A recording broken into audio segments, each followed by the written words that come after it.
Hi friends, आप सब लोग ठीक होंगे।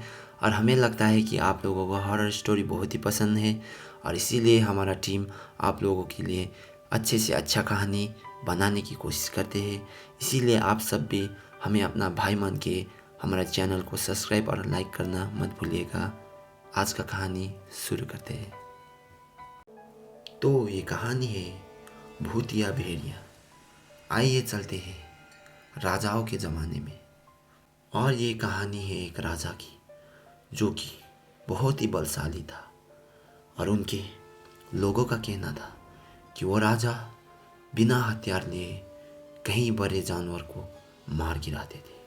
और उस राजा की शासन बहुत दूर दूर के देश तक था।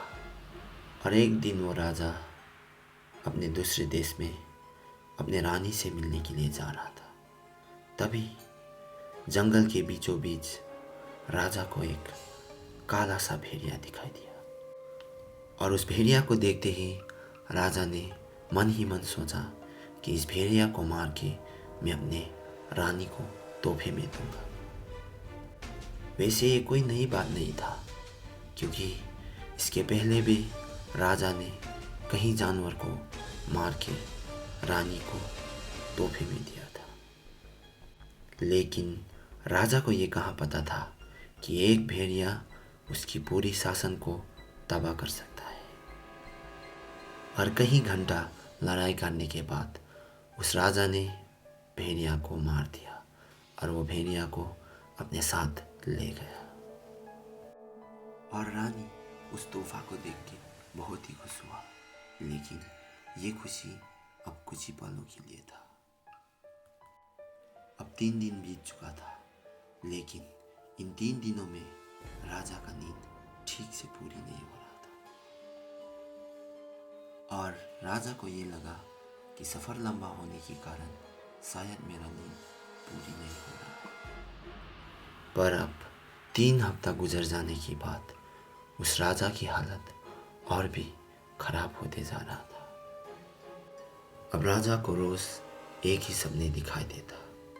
राजा अपने सपने में सो रहा होता और उन्हीं के बगल में एक भेड़िया गुस्से से राजा को घूर रहा होता।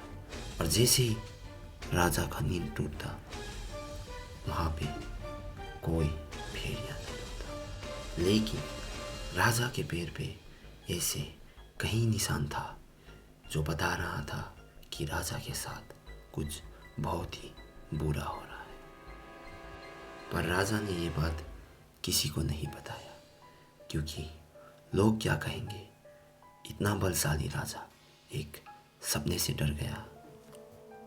पर अब राजा धीरे धीरे कमज़ोर हो रहा था। और एक दिन राजा गहरी नींद में था। तब उन्हें लगा कि उनका शरीर बहुत ही भारी हो रहा है, मानो कोई उनके शरीर के ऊपर बैठा हो।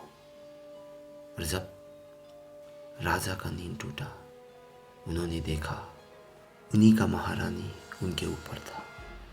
नोकीले दांत, सफ़ेद आँख और पूरे चेहरे पे काला बाल, और गुस्से से राजा को घूरे जा रहा था। तो फ्रेंड्स, ये कहानी काफ़ी लंबा हो रहा है। मैं इसका सेकंड पार्ट भी जल्दी लेके आऊँगा। और आपको ये कहानी पसंद आ रहा हो तो मेरे चैनल को सब्सक्राइब और लाइक करना मत भूलिएगा। मिलते हैं नेक्स्ट एपिसोड पे।